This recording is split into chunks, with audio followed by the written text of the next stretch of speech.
Secretary Lima, I will now announce the tally of the vote for the office of President of the United States. For Joseph R. Biden of Delaware, a Democrat, ayes 55, noes 0.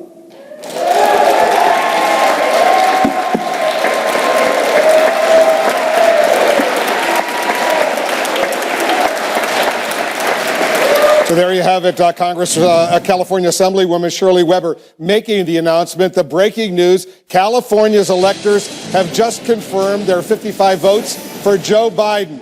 And President-elect Biden has now received a majority of electoral votes needed to win the presidency, along with Vice President-elect Kamala Harris in her home state of California, pushing the Democrats well over the key 270-vote threshold. It's yet another major blow to President Trump's efforts to undermine the will of the American people. And now Congress will count the electoral votes and declare the results early next month. This is a historic moment that we have just seen. Biden will become the president of the United States, and Trump will become the former president of the United States 37 days from now on January 20th. Jake?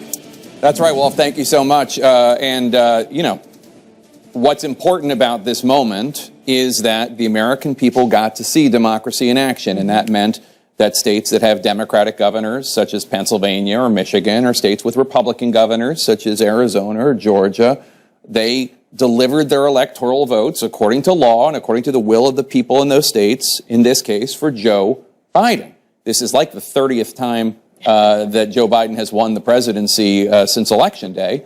But once again, we see that the attempt being made by the president and his supporters to undermine the election, to overturn the results, is based in lies, and that Joe Biden won.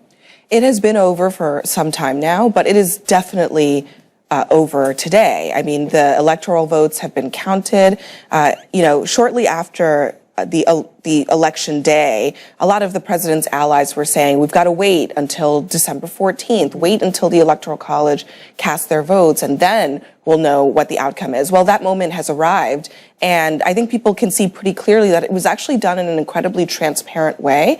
And earlier today, Rick Santorum made this point, and you know, he's making it in a slightly different way, but I think it is important to point out, as you just said also, Jake, there are a lot of officials across this country, many of them Republican, who push back against enormous pressure to do something other than what they are required to do by law in many cases in their states, and what is right to do, which is the will of the voters. Right. They pushed back. This went off without a hitch. We haven't even seen a faithless elector today, which is different from even 4 years ago when there were a few, a handful. It's not unexpected that that might happen, but we have not seen that. I think it's a testament to people all across the country doing the right thing, doing their jobs, and standing up for the constitutional process. Right, and you're talking about not just secretaries of state who are, you know, bound. Yes, they're mostly political, but bound to really shepherd the elections through their states, but very political individuals like Brian Kemp in Georgia, like Governor Ducey in Arizona, who have faced the ire of President Trump over and over again, particularly Kemp in Georgia, and they stood firm, and they did so because they had the benefit, frankly, of state law behind them, so they could say, look, I'm just doing what our state law requires. But the fact that those laws are in place, they're there for reasons like this, so that there are backstops and there are guardrails in case the unimaginable happens, which is you have a president of the United States who is taking a weed whacker, trying to destroy the real will of the people that we've seen in so many of these states. And what we just saw with California putting Joe Biden and Kamala Harris over the top is evidence of that. And I will say that, you know, we've been talking about the local officials. Just in the past hour, our colleagues on Capitol Hill have been talking to some of the Republican leaders finally in the U.S. Senate who are starting to acknowledge reality, from John Thune to John Cornyn, saying not just, yes, we see it's likely that Joe Biden is going to be president-elect, but maybe even more importantly, urging Republicans not to object when it comes before Congress on January 6th. And we should know, look, 155 million people voted. In every election, there are some mistakes, there are some errors, inevitably there's some fraud. Yeah. And President Trump and his team had every legal right to get evidence of that fraud and present it before election panels, election committees, judges. And they have had weeks and weeks to do it, and there has been no credible evidence. Nothing that would change the course of the election, nothing that would swing the vote. And we have seen people like Attorney General Bill Barr, who has certainly been a strong ally of President Trump in 99 out of 100 cases. We have seen very conservative Republicans like Governor Kemp of Georgia, Governor Ducey of Arizona. We have seen all sorts of judges, including judges and U.S. Supreme Court justices appointed by Donald Trump, say, where's the evidence? You have no credible evidence. There's nothing here. Joe Biden won. And I just want to add just really quickly something to that. It's not just that they didn't produce the evidence.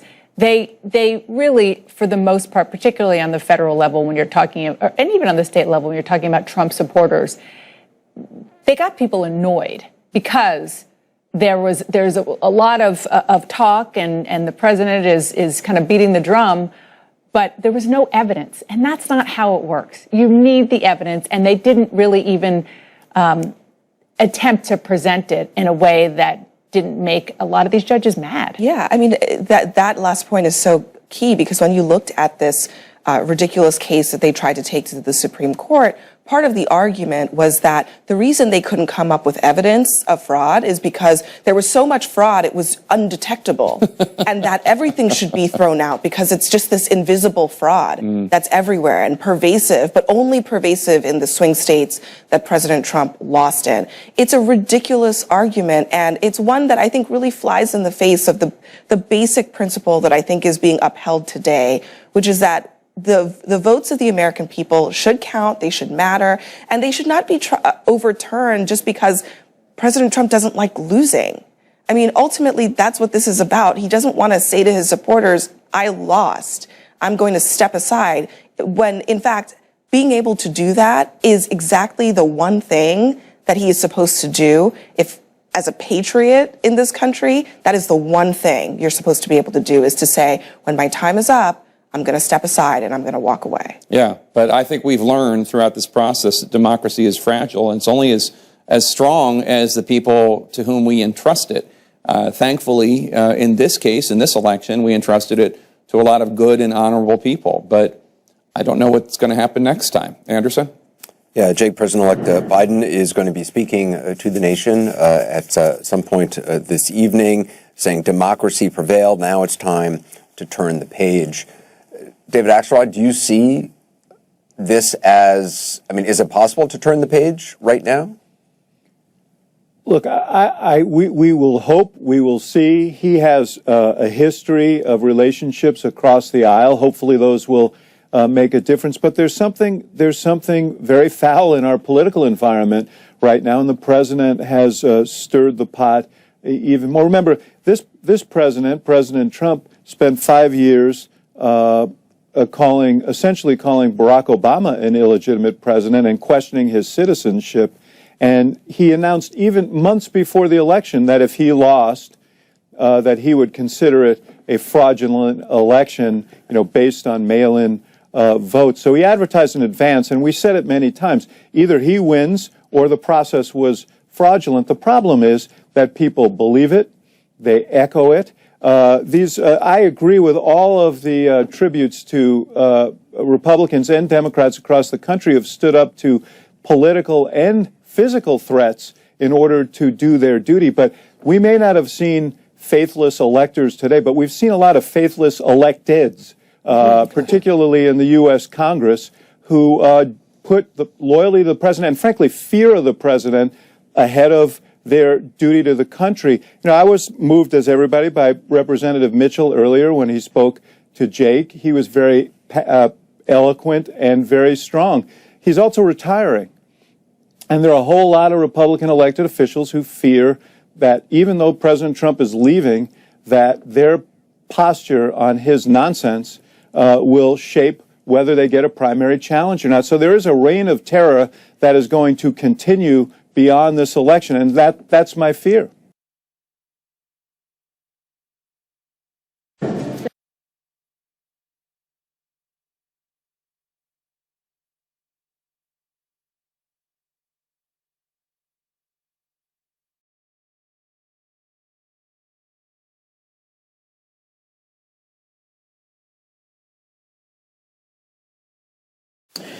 Hi, I'm Dr. Amy Killen. I have my own medical practice, and I've been using Doodly now for a few weeks. Today, a member of the Electoral College, representing the certified winner, cast their votes for President and Vice President of the United States in an act just as old as our nation itself. And once again, in America, the rule of law, our Constitution, and the will of the people prevailed. Our democracy pushed, tested, threatened, proved to be resilient, true, and strong. The Electoral College votes, which occurred today, reflect the fact that even in the face of a public health crisis unlike anything we've experienced in our lifetimes, the people voted. They voted in record numbers. More Americans voted this year than have ever voted in the history of the United States of America. Over 155 million Americans were determined to have their voices heard and their votes counted. In the start of this pandemic, this crisis, many were wondering how many Americans would actually vote at all. But those fears proved to be unfounded. We saw something very few predicted, even thought possible. The biggest voter turnout in the history of the United States of America. A number so big that this election now ranks as the clearest demonstration of the true will of the American people. One of the most amazing demonstrations of civic duty we've ever seen in our country. It should be celebrated, not attacked. More than 81 million of those votes were cast for me and Vice President-elect Harris. That, too, is a record. More than any ticket has received in the history of America. It represents a winning margin of more than 7 million votes over the number of votes cast for my opponent. Together, Vice President-elect Harris and I earned 306 electoral votes, well exceeding the 270 electoral votes needed to secure victory. 306 electoral votes is the same number of electoral votes that Donald Trump and Vice President Pence received when they won in 2016. Excuse me. At the time, President Trump called the Electoral College tally a landslide. By his own standards, these numbers represented a clear victory then, and I respectfully suggest they do so now. If anyone didn't know before, they know now. What beats deep in the hearts of the American people is this: democracy. The right to be heard, to have your vote counted, to choose leaders of this nation, to govern ourselves. In America, politicians don't take power. People grant power to them. The flame of democracy was lit in this nation a long time ago. And we now know nothing, not even a pandemic or an abuse of power, can extinguish that flame. And as the people kept it aflame, so too did courageous state and local officials and election workers. American democracy works because America makes it work at a local level. One of the extraordinary things we saw this year was that everyday Americans, our friends and our neighbors, often volunteers, Democrats, Republicans, independents, demonstrating absolute courage. They showed a deep and unwavering faith in and a commitment to the law. They did their duty in the face of a pandemic. And then they could not and would not give credence to what they knew was not true. They knew this election was overseen by them, it was honest, it was free, and it was fair. They saw it with their own eyes, and they wouldn't be bullied into saying anything different. It was truly remarkable, because so many of these patriotic Americans are subject to so much enormous political pressure, verbal abuse, and even threats of physical violence. While we all wish that our fellow Americans in these positions will always show such courage and commitment to free and fair elections, it is my sincere hope we never again see anyone subjected to the kind of threats and abuse we saw in this election. It's simply unconscionable. We owe these public servants a debt of gratitude. They didn't seek the spotlight. You know, and our democracy survived because of them, which is proof, once more, that it's everyday Americans infused with honor, character, and decency that is the heart of this nation. وداعا لمشكلة ضعف وسوء توزيع الإنترنت مع أقوى لوحة اتصالات من فينوس. You know, in this election, their integrity was matched by their strength, independence, and the integrity of our judicial system. In America, when questions are raised about the legitimacy of any election, those questions are resolved through the legal processes. And that's precisely what happened here. The Trump campaign brought dozens and dozens and dozens of legal challenges to test the result.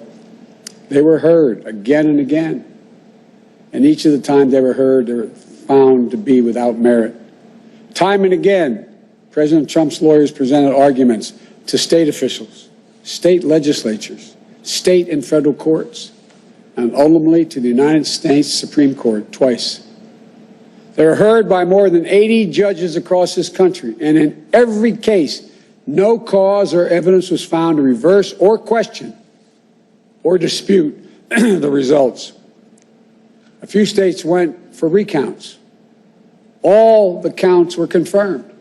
The results in Georgia were counted 3 times. Didn't change the outcome. The recount conducted in Wisconsin actually saw our margin grow. The margin we had in Michigan was 14 times the margin President Trump won that state by 4 years ago. Our margin in Pennsylvania was nearly twice the size of the Trump margin 4 years ago. And yet, none of this has stopped baseless claims about the legitimacy of the results. Even more stunning, 17 Republican attorneys general and 126 Republican members of the Congress actually signed on to a lawsuit filed by the state of Texas. That lawsuit asked the United States Supreme Court to reject the certified vote counts in Georgia, Michigan, Pennsylvania, and Wisconsin. This legal maneuver was an effort by elected officials and one group of states to try to get the Supreme Court to wipe out the votes of more than 20 million Americans in other states, and to hand the presidency to a candidate who lost the Electoral College, lost the popular vote, and lost each and every one of the states whose votes they were trying to reverse. It's a position so extreme, we've never seen it before. A position that refused to respect the will of the people, refused to respect the rule of law, and refused to honor our Constitution. Thankfully, a unanimous Supreme Court immediately and completely rejected this effort. The court sent a clear signal to President Trump that there would be no part of an unprecedented assault on our democracy. Every single avenue was made available to President Trump to contest the results. He took full advantage of each and every one of those avenues. President Trump was denied no course of action he wanted to take. He took his case to Republican governors and Republican Secretary of State, as he criticized many of them, to Republican state legislatures, to Republican-appointed judges at every level. And in a case decided after the Supreme Court's latest rejection, a judge appointed by President Trump wrote, quote, "This court has allowed the plaintiff the chance to make his case, and he has lost on the merits," end of quote. Lost on the merits. Even President Trump's own cybersecurity chief, overseeing our elections, said it was the most secure election in American history, and summarily was let go. Let me say it again. His own cybersecurity chief, overseeing this election, said it was the most secure in American history.